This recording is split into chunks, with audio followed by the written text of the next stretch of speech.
So I want to welcome everyone to today's technical webinar from FREEDM. My name is Ken Delaney, and I'm the Director of Industry and Innovation at FREEDM.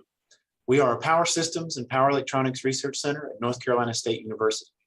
Our research projects span renewable energy integration, electric vehicle technologies, control techniques, microgrids, applications of wide bandgap semiconductors, and traditional power systems analysis. We have extensive lab capabilities, including multiple simulation labs for HIL development, an electronics packaging lab, and a high bay lab for evaluating medium voltage applications up to 15 kV AC input. Together with our industry partners like ABB, Duke Energy, Facebook, and the New York Power Authority, we are leading the electrification revolution. Hopefully by now, everyone is familiar with Zoom. We have disabled audio and video for all attendees. We ask that you use the chat feature to ask questions. Just hover your mouse over the Zoom window and the buttons should appear at the bottom of that window. Click chat, type your question, and we'll answer as many as we can. Note that this webinar is being recorded and will eventually be posted to the YouTube channel for the Department of Electrical and Computer Engineering at NC State. I will now turn the presentation over to our presenter. Suresh, the stage is yours. Good morning. My name is Suresh Sinha. I'm a PhD student at NCSU, and I'm working in MV and HV power packaging in the power electronics module for Priest Laboratory, which is under the FREEDM System Center. So today we are going to discuss about a novel method which helps in profiling of electric field inside the power modules, and specifically in the domain of high voltage and medium voltage. Now, why do we need a model? And before I go and discuss the fundamental theory of which will help you in understanding the model, why we need a model, and as such, why are we concerned about high voltage issues in the power modules? It's mainly because for the traditional power module structures and substrates that we use in those structures, such as the ceramics, aluminum nitride, aluminum oxide, or silicon nitride, and in the organic domain, let's say epoxy resins or the IMS, all these have the constraints with respect to what is the breakdown voltage, and with respect to that, what's the partial discharge where it will cause problems. Now, these two domains kind of are two important parameters to look at when we design something, right? Like, for example, for ceramics, when we go for high voltage, typical understanding would be that, okay, let's say alumina, it has a breakdown of somewhere around 13.4 kV. Aluminum nitride has 14 kV, or silicon nitride has 17 kV. So a DC link voltage, when applied to such power modules, should be able to go as high as 10 kV or 12 kV.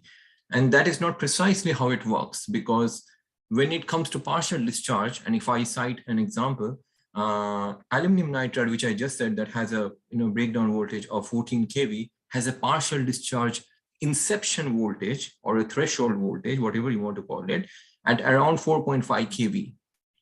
So that kind of limits the application. You cannot just increase the DC link voltage to as high as 10 kV. The threshold, and in applications such as traction or automobiles, which are very concerned about the partial discharge. And by the way, the limit of partial discharge is when you cross the barrier of 10 picocoulombs. So when I said the partial discharge inception voltage, the moment you cross that voltage, you're beyond the 10 picocoulombs range. So you don't want to do that. So all these factors kind of necessitate that you have to do simulation. And as such, we don't have a model in hand as of now that can help you in doing that. Now, when it comes to organics, such as, and when I say organics, specifically epoxy, like epoxy resin, composite dielectric, all of these are even more thinner, right? They are in the domain of thickness of 120 microns, 80 microns, very rarely beyond 300 microns, because they don't have the thermal conductivity as high as the ceramics, and hence you don't want to increase their thicknesses to that high, which the traditional ceramics have. Now, with the decrease in this thicknesses for these organics, it kind of becomes even more of a problem, because as you decrease the thickness, the electric field intensity just shoots up. So that means the voltage level that probably would have worked for the ceramics is not going to work for the organics, right? Because the organics will be suffering from the conditions of partial discharge and breakdown even more stringently. And that's where you need the model actually, because we don't have a model as of now. We have simulators. So we have multiple options that we look into it. And most of our designs, by the way, start from thermal perspective. We don't even start from electromagnetics point of view. So, and we need to do that. When we go for high voltage modules, we need to go for electromagnetic based design, keeping the thermal design maybe next to the in the queue. But we don't do that, unfortunately. And that kind of limits the way we talk when we try to understand a high voltage application. We directly select the materials based on our thermal perspective, put it in a simulator, and try to run it. And there can be possibilities of 30, 40 different varieties of geometrical structures, different materials in that structures. And that kind of like extends the whole overall time over which you are trying to simulate for a particular optimized solution to weeks, to months, and maybe even, quite even a year maybe. And that's a problem, because you don't have an intuitive understanding of what's happening, because you don't have a model and you're directly trying to tackle it with simulators. What this capacitance model is going to do is basically, with the name itself, you will be able to understand that we are trying to convert a vector analysis, which is electric field analysis, a vector analysis, into a scalar analysis, right? So capacitance is everything in scalar.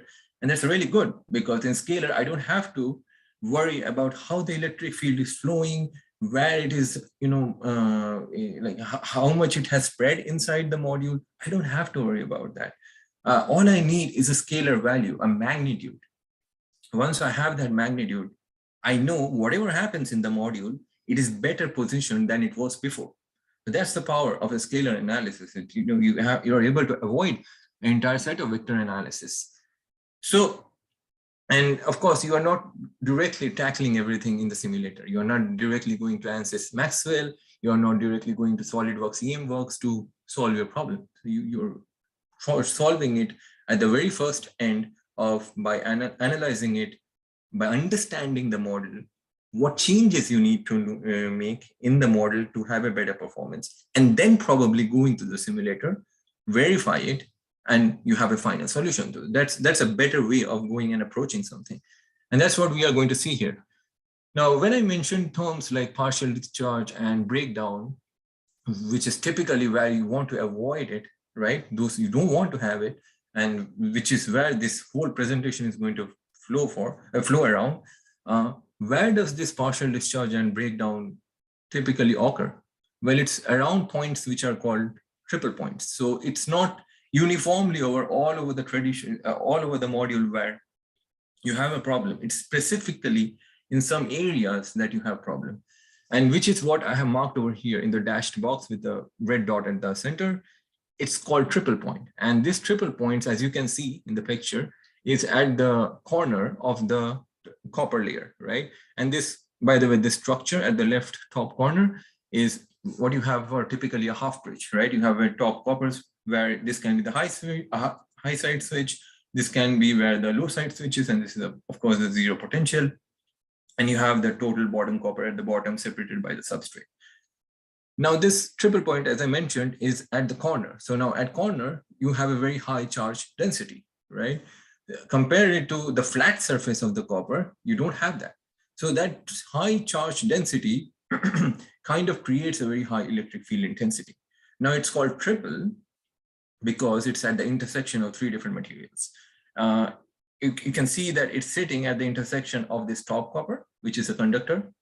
Then you have the green layer, which is a substrate, and it's an insulator.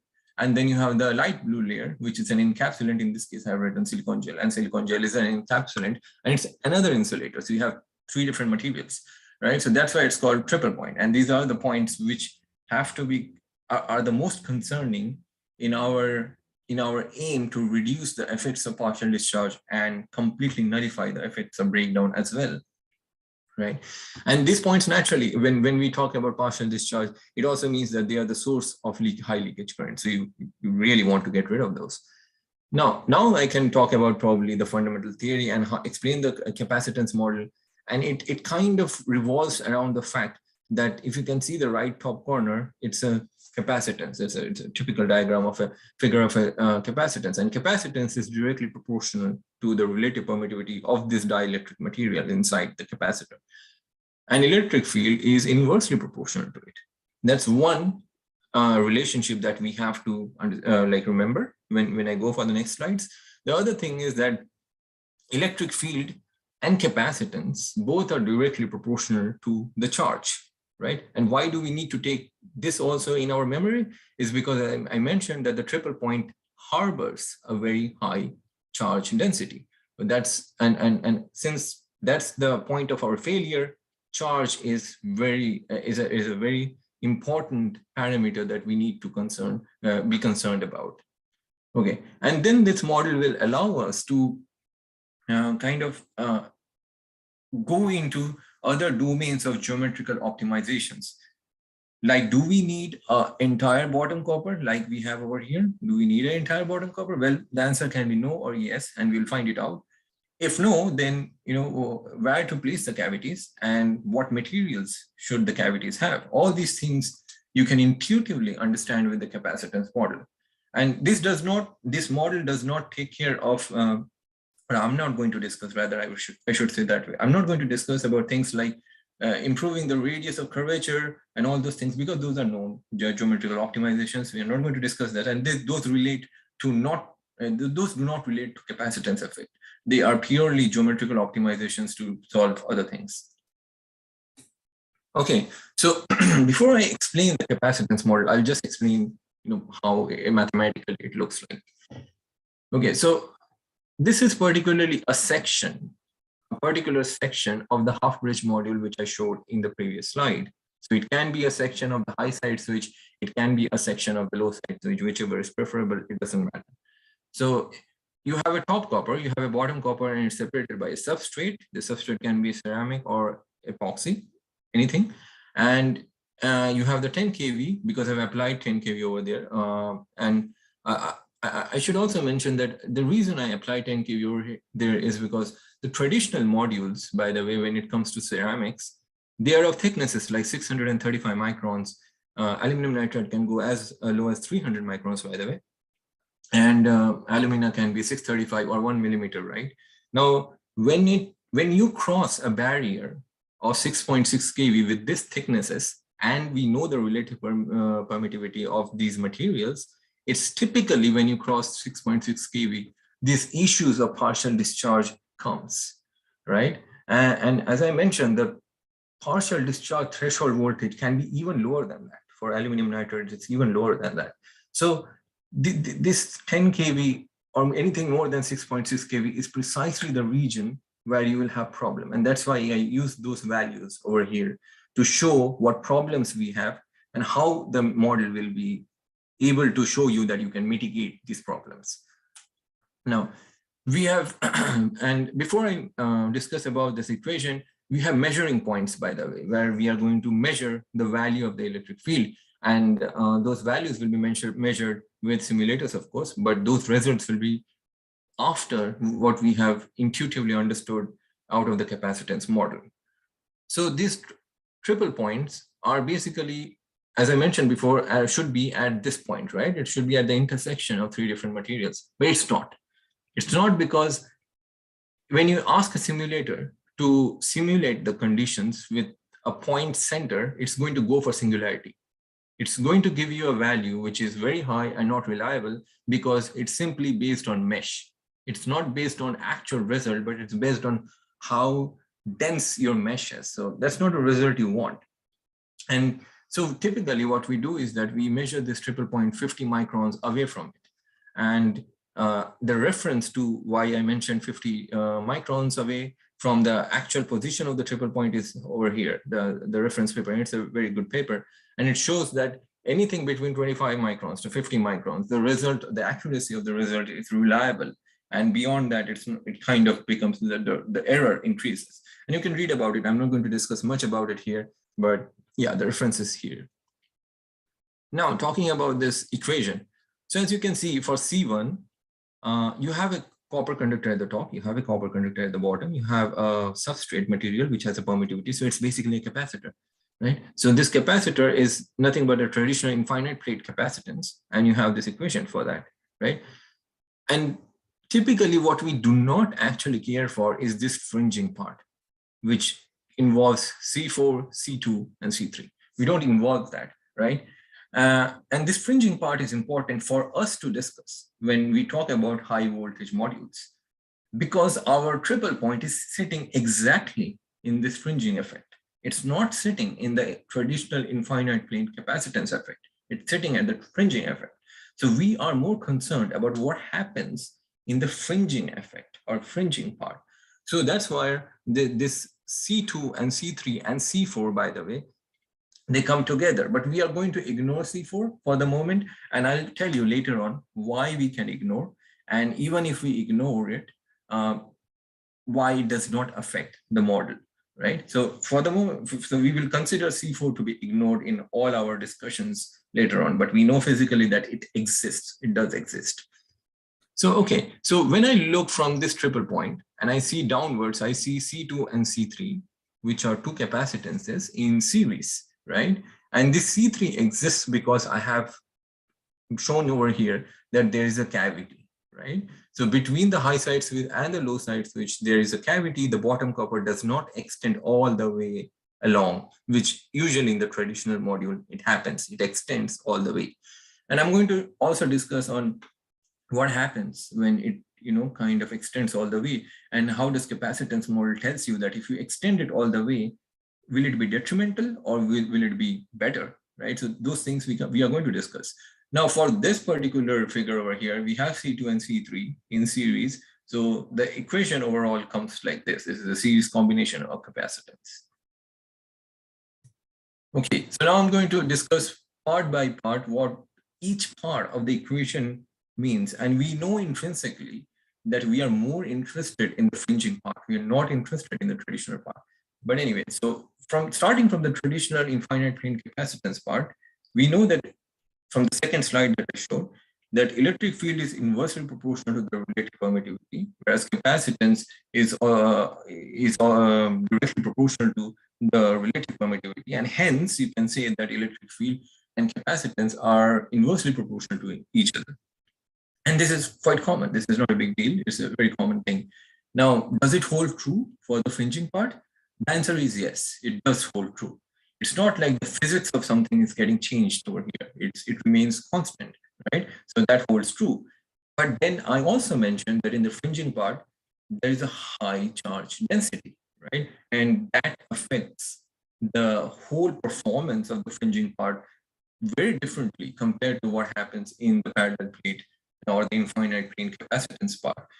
And what numerous calculations that I have done and simulations, and I'm not going to be able to discuss all of it, but what I found out is that the charge completely dominates over the inversely proportional relationship. So in a way, you can say that the electric field being directly proportional to the capacitance kind of dominates over the electric field being inversely proportional. So when we talk about fringing part, and that's what we are going to talk about in the whole in this whole discussion, because we care for triple point and triple point only cares for fringing part, we are always going to say that electric field is directly proportional to capacitance. And this might come as a bit of a concern because we are not used to it, right? We are used to the inversely proportional relationship, but we have to understand it from an observer sitting at the triple point and think of it like that. So if I'm an observer sitting at the triple point, I'm going to say, no, it's not inversely, but it's directly proportional. And that's how this model takes into account everything. And I'll show simulators and prove it that that's what we want. So if I were to discuss it a bit more, what I mean to say in short is that if I want to reduce the electric field at this triple point, KP1, let's say, right? It's 50 microns away from the actual position of the triple point. All I need to do is to reduce this capacitance over here. So I solve a huge thing, which is that the triple point, which is probably at 2 to 3 times the electric field intensity than anywhere else in the module, I'm able to target that particular area without modifying any part of the other traditional power module structure, keeping it intact. I can target that particular area and I can reduce the electric field intensity without doing anything else, right? Without compromising any other parameter. So all I need is more capacitances in series, and that's what it does, right? Okay, so now these capacitors C2 and C3, which I mentioned, are these the only capacitors? The answer is no. Electric field does not follow a line. It flows through the volume, right? And in this pictures, it basically means that electric field has a spread across the surface area of the module. So anywhere there is electric field, there is a capacitance. So capacitance also follows in that direction. So basically, you have a set of distributed capacitances. Now, for our sake of understanding and creating this model, of course, we have clubbed together all these distributed capacitances, and we have mentioned that, okay, there's C2 and C3, that's it. But intuitively, we know that there's a set of distributed capacitances. And here can be a good way to show, which you can see in the right bottom corner, this figure, that you don't have C3. And this is traditional power module, by the way, where you have an entire stretched block of bottom copper to do the mechanical stress management, right? Mostly because of that. And when you have that, you don't have this cavity, which you have in this case, and thus you don't have C3. Now, what does the model tell us if we don't have a C3? Well, the model tells you that if you don't have a C3, you don't have a series combination of C2 and C3. And by the way, in series capacity, if two capacitances are in series, the value decreases, right? Compared to if you don't have a series combination. So if you don't have a C3, you just have C2, the value of the capacitance is high. And we just discussed for the fringing part in the previous slide, that for the fringing part where the triple point is setting, if the capacitance is higher, then the electric field is higher because they are directly proportional to each other. So we do not want to get rid of the C3.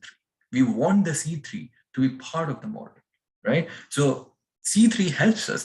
So the bottom copper, in a way, which we have in our traditional module, stretched across the whole substrate, we don't want that. We want it to be a segregated bottom copper. Those segregated, the distance between those two bottom copper layers where the cavity sits is precisely very important to us because it adds a capacitance. And the moment it adds a capacitance, the model tells you it's going to be definitely better than what you had before, right? If you did not have a cavity. Okay, so now what should be the optimized, value of C3 or C2 or C1 as such? Well, if you start from a thermal point of view, then anyway C1 and C2 were beyond your control. You are not going to change those values. You have a particular thickness, you have the material selected, so basically you have the relative permittivity of the material selected. So everything is fixed.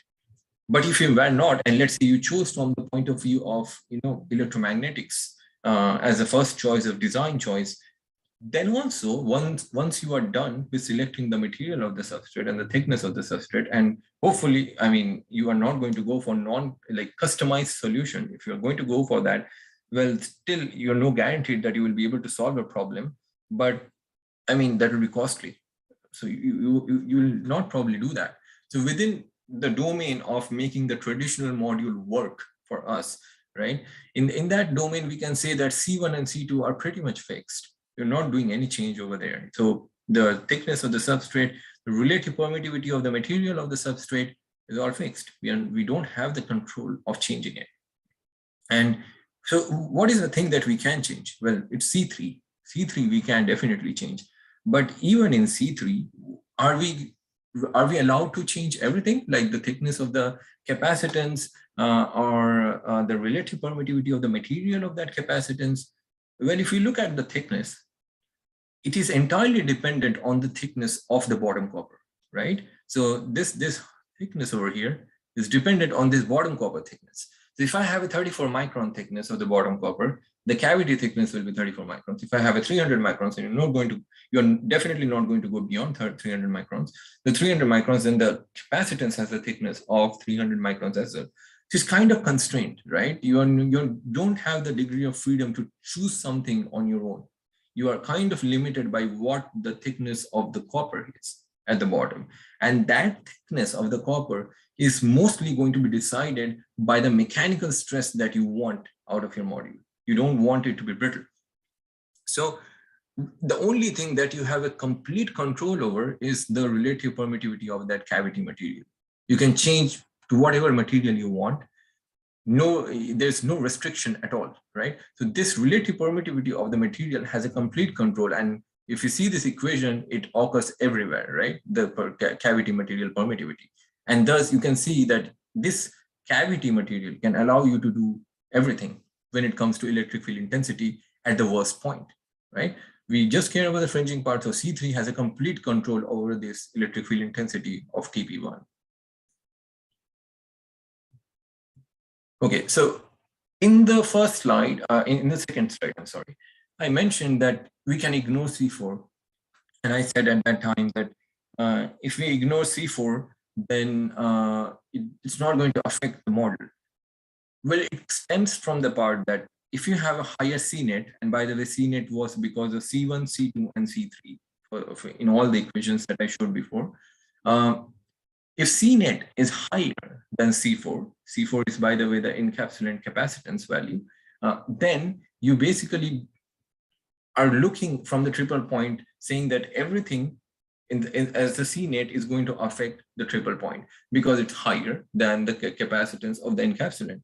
So that's a condition, mandatory condition that you need to follow. And it's going to be always the case, right? Because usually if, let's say, for example, I take some examples, the substrate you have chosen is aluminum nitride. Now it has a permittivity of 8.3, or you have chosen an substrate such as alumina, which has a permittivity of 9.3, or you have chosen an epoxy material, which has a permittivity of 6.3. All these have higher permittivity than capacitance, than silicon gel or epoxy, transparent epoxies, which are used as encapsulants, because silicon gel has what, 2.3? And epoxy encapsulants has 1.9 to 2.7. They vary over a range, but they are lesser than the permittivity value which you have for the substrate. So the CNet is always going to be higher than the C4. So CNet will dominate in acquiring the charge. The charge which is resided in that triple point, the CNet is going to effectively give the volume for it to spread more, or you can think of higher volume compartments for the silicon, for the charge to spread, and thus reduce the electric field intensity at the triple point. So that's why we can ignore C4, because we know that in all our traditional power modules, CNet is always going to be higher than C4. And this is going to be true for heterogeneous integration solutions as well. And I'm going to discuss heterogeneous integration solutions later on. So I'm not going to discuss this part, but the CNet being higher than the encapsulant capacitance holds true over there as well. But one of the limitations, I would say, for the capacitance model is that we cannot compare the single substrate layer. By single substrate layer, I mean the traditional power modules which have one substrate material, or stacked substrates, multi-layered substrates, which also have one substrate material, right? We can compare the capacitance values within this single substrate material. But if we are to say that, okay, we'll change the number of materials in the substrate and then compare single substrate with heterogeneous substrates, the answer is no. We have to select a topology, and by topology, I mean materials of the substrate. So that substrate material has to be one. If that substrate material is more than one, we cannot compare. Okay. And by the way, this does not take into account cavity material. You can have cavity material of any material you want. It's only when the substrate material is increased and changed, you cannot compare the changed structures with each other. Okay, so now it's time for us to validate. We know that triple point one has a direct proportionality when it comes to capacitance and electric field, right? So we'll keep that thing in our mind. Now we know we have to reduce that capacitance. How do we reduce that? Well, substrate is not going to change. It's the cavity material. So I've shown here air, silicon gel, ERCD, which is basically the same as a substrate material, and the ceramics, and when we do not have cavity, right? So I know that when I go down like this, I'm increasing the capacitance because my cavity material has a higher permittivity, right? So I expect TP1 to go worse when I go down. And that's what is happening over here, right? I'm going from 29.4, and by the here, you have the permittivity of the cavity materials, you have the air with 1, you have silicon gel with 2.7, you have ERCD with 6.3, like that. So I'm expecting, because of the direct proportionality, that the electric field should increase, and the simulator sees so that yes, it is increasing. And when we do not have a cavity, I don't have a C3, I just have C2. So the series combination is gone. So I have a higher capacitance and I expect a higher electric field, and that's what is happening. Now you might say, okay, wait a minute, for TP3, it's not following the same thing. Well, yes, because TP3 is sitting at near 0 volts. So TP1 is sitting at 10 kV, which means the potential difference it sees is 10 minus 0, 10 kV, whereas TP3 is seeing 0 minus 10 kV, so it's seeing negative of it. So anything that happens at TP3 is of course going to see the mirror effect, right? And when I say mirror effect, I guess you guys might be familiar with boundary conditions in electric field, electromagnetics. So that boundary conditions is what precisely I mean, that you are going to see mirror effect over there. So anything that happens for TP1 is not going to happen for TP3. Hence, we need a balance between these two. We cannot just select air, which gives us the best one for TP1, lets us optimize for TP1, but we sacrifice TP3. We have to have a balance. And that balance is what I have plotted over here, that you may not want to go for a relative permittivity at the cavity of just 1. You might have to go for something like this point is at 1.3. So if there was a material which allows you to have a permittivity of 1.3, that's what you want in this cavity, to have a balance between TP1 and TP3. And here I have mentioned the breakdown strength of the materials that I've used over here, like air has 3 kV per mm, silicon gel has 23 kV per mm, and ERCD has 5.2 for 120 microns. So for 1 millimeter, it's basically 41 kV. But when I'm later going to relate it to partial discharge in one of the multi-layered slide, these values are not very important. It's the partial discharge which is even more important. Okay, so now if we try to extend the model and say, okay, I need further reduction in just that one layer. I don't want to have multi-layers, right? I need just one layer. I want to optimize it further. The model tells you that, okay, keep on adding series capacitances in the fringing part. That's all you need to do, right? So you can add infinite of those and you're going to get better and better and better solution. Of course, for TP1, you might end up sacrificing TP3, and that's the balance that you need to find out. So in this structure, you can see that I have extended the substrate, and the substrate initially was of this thickness, right? And I have extended it further. So that means that I added a C4 capacitance, which is inside the encapsulant, and the encapsulant has a lesser permittivity than the substrate material. So this series of C4, C2, and C3 is going to have a net capacitance dash, C net dash, lesser than the capacitance which we had previously. That means that I'm going to get a better solution for TP1. And the model tells you it has to be like that. So I have taken the results from the previous slide. And if you remember, when the cavity was filled with the silicon gel, the TP1 and TP3 had a electric field intensity of 31.6 kV per mm, 26.2 kV per mm.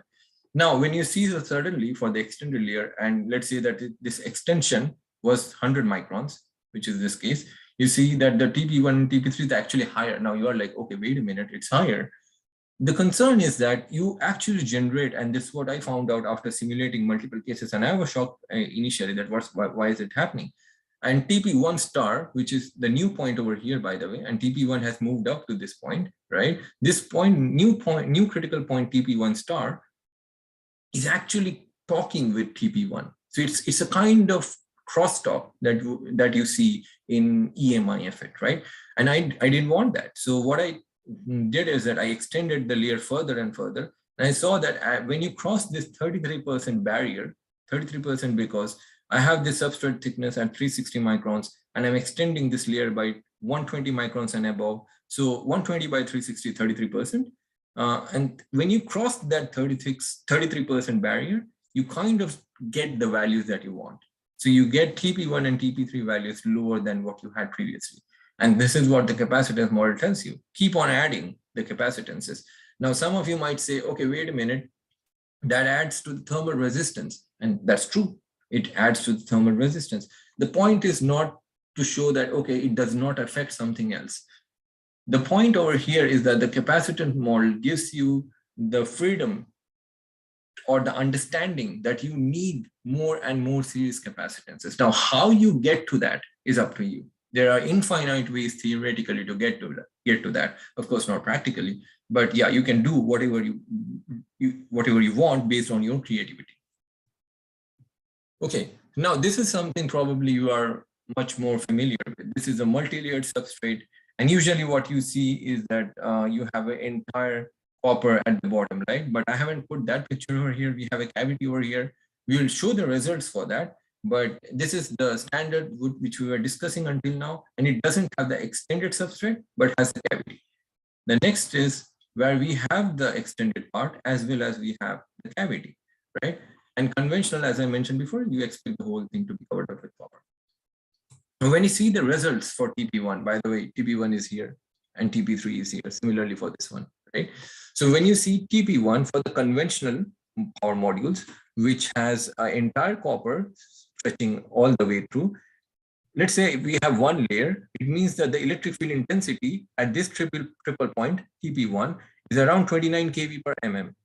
Now, when I have a cavity, just with the help of one cavity, I'm able to get it reduced to 25.8, let's say, 25.8 kV per mm. And when I have this extended layer with this substrate, and that's what the capacitance model tells you, that you are going to get a better solution, and you reduce it to 25 kV. So you basically came down from 29 kV to 25 kV through just one layer. You did not even have to go for multiple layers. Now, let's say that we want to go for multiple layers. Why? Because I showed in one of the previous slides, or here, maybe I can go back to there, that silicon gel has an electric field or the breakdown strength of 23 kV per mm. So we do not want to cross 23 kV per mm, right? If we do that, then it becomes a problem. It's eventually going to break down, right? So we want it to go below 23 kV per mm. So if we go for multiple substrate layers, well, if I go to 2-layer, I'm nearly at 23 kV per mm when I consider the extended plus the substrate. But the conventional one, where I don't have a cavity and I don't have a continuous stretch of copper, it's like 28 kV per mm. That's nowhere near to the breakdown strength of the silicon gel. Now, if I go to 3 layers, I'm well within the safe region now when it comes to the extended plus the cavity. Even for the one where we do not have the extended layer, even there we are near the boundary, right? But the conventional is nowhere. Now, if I were to extend it for 5, 6 layers, probably in 6 layers, we can say that the conventional module will go down below 23 kV per mm. But with the extended substrate layer and the cavity, I'm already down to less than 23 kV at 3 layers. So in a way, you can say that the power density over here was made twice, right? With the extended substrate and the cavity. You needed 6 layers for conventional module. Here, you just need 3 layers. And we can do multiple of these things, different structures, different materials in the cavity to even get better performance, right? Here, I haven't done optimization with respect to the materials inside the cavity, but you can do that. And once you can do that, you might actually end up saying that, okay, just 2 layers are sufficient for me. And that's what the capacitance model tells you, that keep on adding capacitances, keep on reducing the value of the net capacitance, and you got to get a better performance at the triple points. Now, I did not discuss for TP3, but the same happens for TP3. We are going to stick our discussion for TP1. Okay, now this might be a new thing, heterogeneous substrates. And this is probably not something that you might have heard of many times in your life. Stacked substrate, which I was discussing previously in my previous slide, is the early 21st century concept, and it's kind of well widespread in the domain of electric field engineering, where we want to reduce the electric field intensity, but heterogeneous substrate is pretty much very new, right? What is the difference between stacked and heterogeneous? Well, the difference is that you do not have an intermediate copper layer in the middle, and instead you have 2 substrates, 2 different material substrates, by the way. Until now, we were discussing materials of just one substrate material. You have 2 different material of substrates, attached together without any intermediate copper layer. And that's what we call as heterogeneous substrates. I'm sorry. Okay, so I'll refocus on the limitations, by the way, before I proceed. I already said that you cannot compare a single substrate layer with the heterogeneous substrate layers. So whatever we were discussing before this slide were all single substrate layers. So we cannot compare the results of that with heterogeneous. The moment we have an increase in the number of materials, we cannot compare directly the results of both the capacitance model values. And I'm going to come to the values later in the next slide, actually. And the other thing which can make a little bit of discomfort is probably the fact that when you have the same thicknesses and you change the material from top to bottom or bottom to top, the net capacitance value remains the same. Because the directional property, as I said before, capacitance is a scalar quantity. The directional property of the arrangement is not considered in the solution. And that can be a problem, but then again, I'll discuss and say that, it might necessarily not turn out to be a big problem. Now, these are the conditions over which I have calculated the values of capacitance in the next slide and the simulations results in next slide. And I put a 10 kV at the top over here. I have all these myriads of different thicknesses that I have calculated and simulated for. And this is the area of cross section of the triple point, which is 1 micron squared. And this is the area of cross section of the DC terminal, which is 144 millimeter square, which basically means this is like 12 by 12 millimeter, right? Okay, so now we have the results over here. Now this is for the single substrate layer. And if you remember, we had the best performance with air, and then further the results deteriorated when I went to silicon gel, ERCD, or alumina, right? In the increasing order of permittivity. And that's what the results over here shows. That if you have higher net capacitance, you're going to get better, worse result, right? So this one has a lower capacitance compared to the alumina. Hence, we saw previously that ERCD had a better performance. And that's what the model proves over here.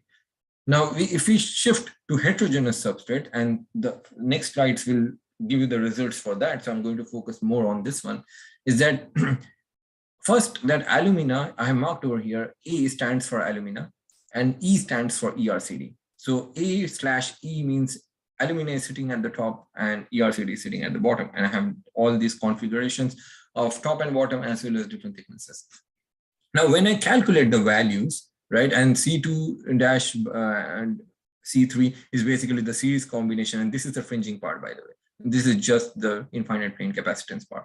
So if I see that the fringing part has to have the least capacitance to have the better performance, and also if I know that the C net is of the least value, then it has to perform better than any other combinations of materials.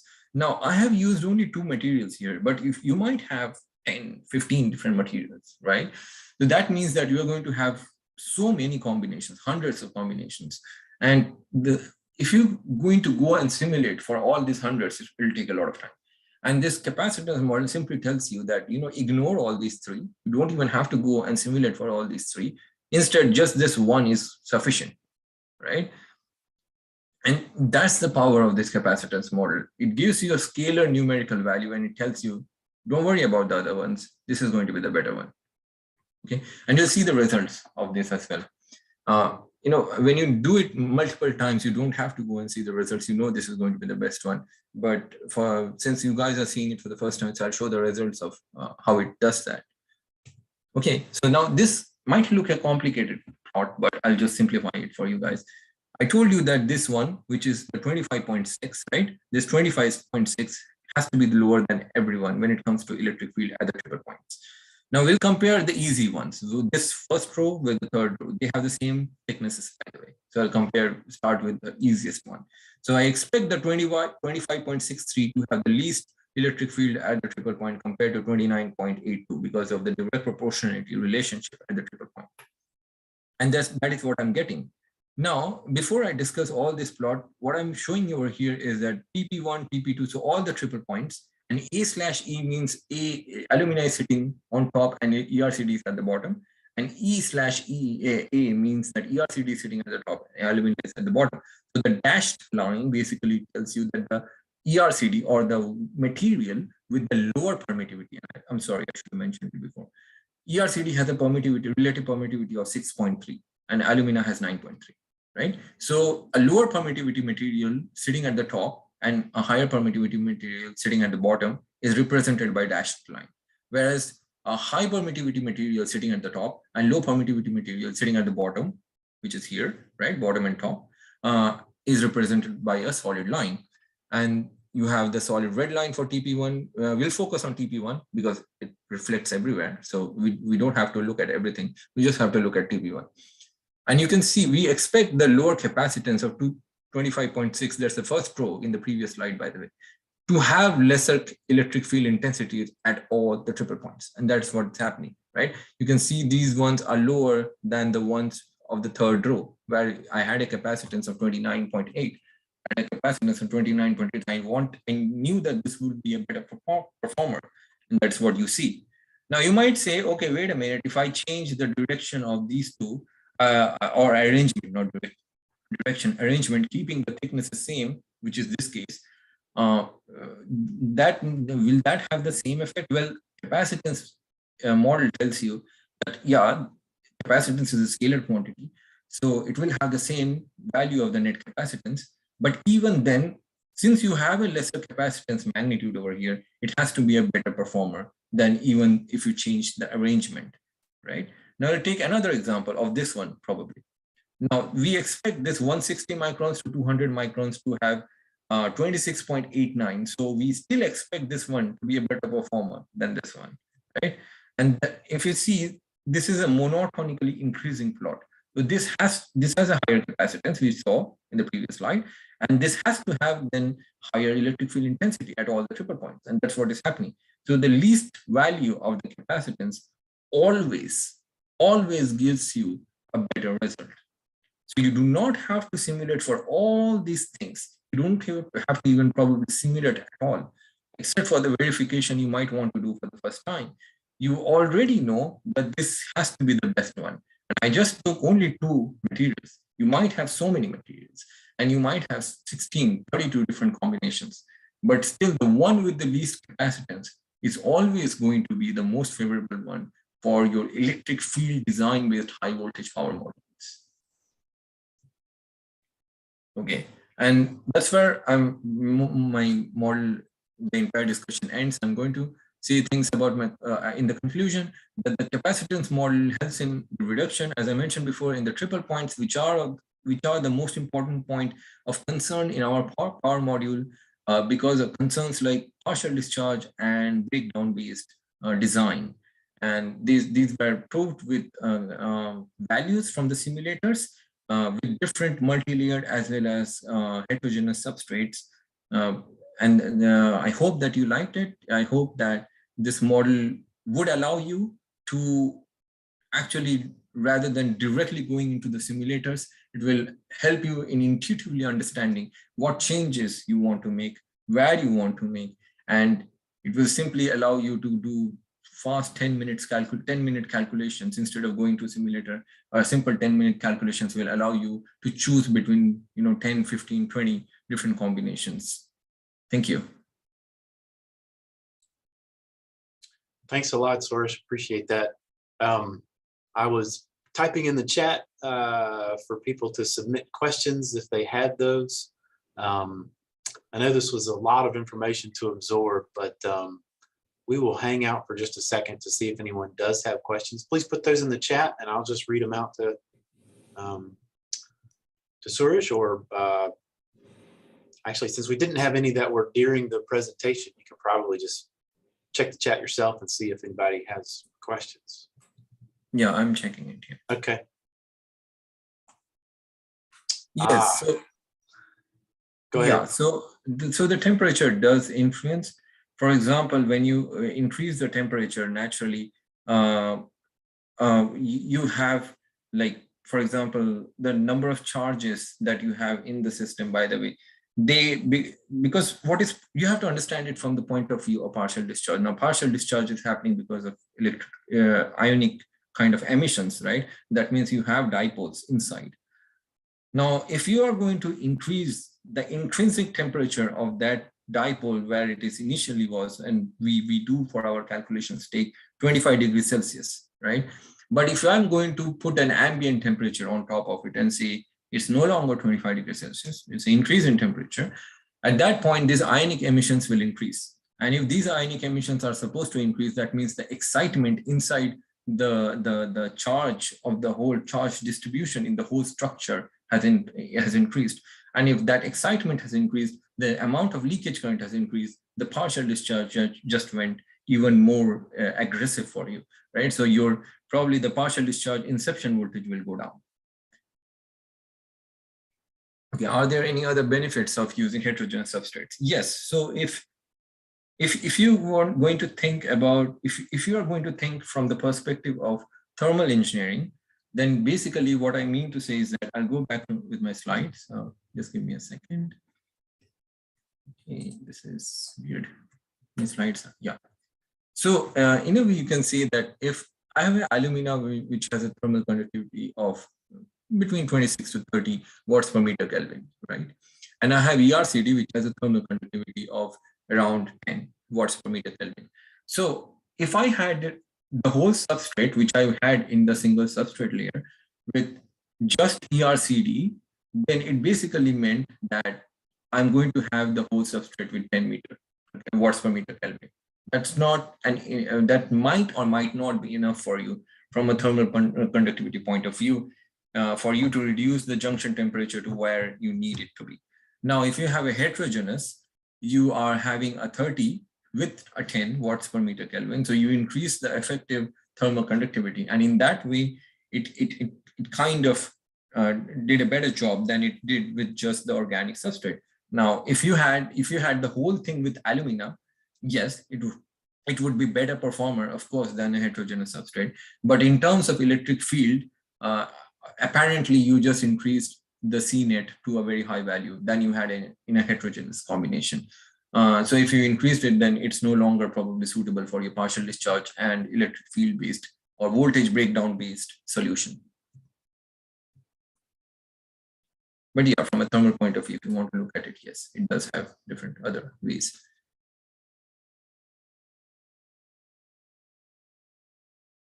Okay, so I haven't put, so, okay, let me go back to probably this slide. So, sure, what was the question? Oh, I'm sorry, yes. So it's Zishen from Virginia Tech. He asks, how does your E-field simulation correlate to the measured PDIV? Now, PDIV means partial discharge inception voltage.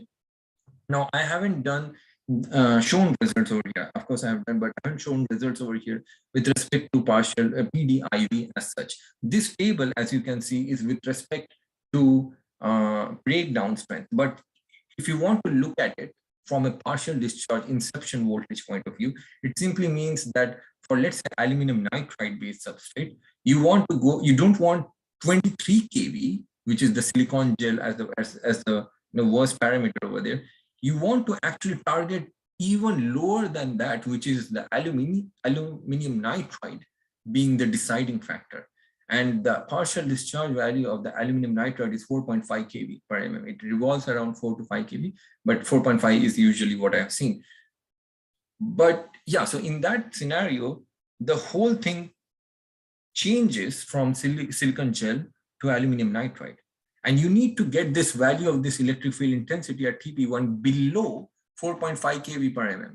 So the whole philosophy remains the same. It's not changing at all. And the capacitance model still tells you, you need to get a lesser CNET to get that value. Now, what changes you have to make is completely up to you, like extended substrate, cavity filled with different materials, or multiple cavities, or cavities inside the substrate itself. That's all these possibilities exist because you have, the ultimate aim is to reduce the CNET, right? But yeah, this plot is for voltage breakdown. It's not based on partial discharge. I haven't put anything based on partial discharge, but yes, you can do that. And these whole parameters will shift from 23 kV per mm to something like 4.5 kV mm, which is the partial discharge inception voltage of the aluminum nitride. I'm sorry. Yeah. Great. So this is a question from Abdul Basit. He says that how the PDIV might vary with dV by dt of the waveform, as well as the frequency and polarity of the voltage, unipolar and bipolar. Okay, yeah, so this is kind of different than what I have over here, but yes, so if you have a higher dV by dt, naturally the PDIV will decrease. Why? Because where does the dV by dt actually hurts you? Well, it's at the leading and the falling edge of the waveform, right? It's not at the flat surface. So that's where you have a dV by dt. Now, if you have a very high dV by dt, it basically means that the point where the voltage is changing at the top corner from where the rising edge goes up and flattens up, that's where you have a problem. So if you have a higher dV by dt, your PDIV just decreases, right? Now, when it comes to frequency, and I'll take frequency and polarity separately. When it comes to frequency, it's a completely material-based problem. Now, you might think of it from the point of view of different PWM techniques at different frequencies, but ultimately it boils down to the material. Usually the material values that we have, like relative permittivity of the material, for example, let's say alumina, which is aluminum oxide, it has a 9.3, but it's measured at what frequency? It is measured at a resonance frequency of 100 megahertz, right? Now with frequency, I know the plot, it's a decreasing plot. So if I have lesser frequency, 100 kilohertz, 10 kilohertz, something like that, the relative permittivity of that material is high compared to the same material when you measure it at even higher frequency, like 1 megahertz, 10 megahertz, or 100 megahertz. So if I have a decrease in relative permittivity, it means that the electric field intensity in those material is increasing, or rather the electric field intensity, it shares from everywhere else in the module, it starts to share more. So if I'm going to share more electric field intensity, I'm going to go to that threshold of PDIV much faster, right? So with frequency, when you increase the frequency, you will reach the boundary of PDIV much faster because of the increase in electric field intensity. Now, when it comes to polarity, well, in a unipolar, you're going to see, step-by-step voltage. It's not going to go from plus to minus directly. So in that scenario, it's quite obvious that a unipolar will obviously be better than a bipolar solution, right? In a bipolar, you're going from plus to minus voltage, or DC link voltage, like directly without a step in a 0 volt domain. So yeah, unipolar will be definitely better.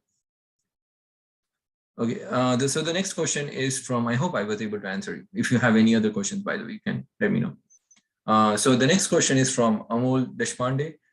He writes that is the 14 kV breakdown and 4.5 kV PD inception voltage data for aluminum nitride ceramic vendor provided, or in the form of in-house measurement, and for what thickness? Yes, that's a good question, by the way. No material manufacturer is ever going to produce you the PD results. It definitely, they always try to give you just the breakdown voltage level. And that's a problem. And you have to do in-house measurement, because when you go for putting these modules in traction or automobile applications, the problem is that they might have requirements of IEC 62271, which is the PD requirement, saying that you cannot cross 10 picocoulombs, and you don't have the results to do that. So you'll have to do in-house measurements, and it will depend on so 14. If you want to have an apple-to-apple comparison, then 14 kV is at 1 millimeter thickness, right? So 4.5 kV inception voltage is also at 1 millimeter thickness. So when I mentioned those data, yes, those were for 1 millimeter thickness. But if your thickness is something else other than that, the PDIV and the breakdown voltage both decreases, right, in magnitude. I mean, if the thickness is lower than 1 millimeter, you're definitely not going to go more than 1 millimeter, most likely. So yeah, those values will decrease, and those are not provided by the vendor. Well, Suresh, thank you so much. Just to remind everyone, this webinar was recorded and will appear on the North Carolina State Electrical and Computer Engineering Department YouTube channel. probably in January. I don't see anybody working on this over the winter break. But we appreciate everyone for joining, and this concludes our webinar. Thanks, sir. Thank you.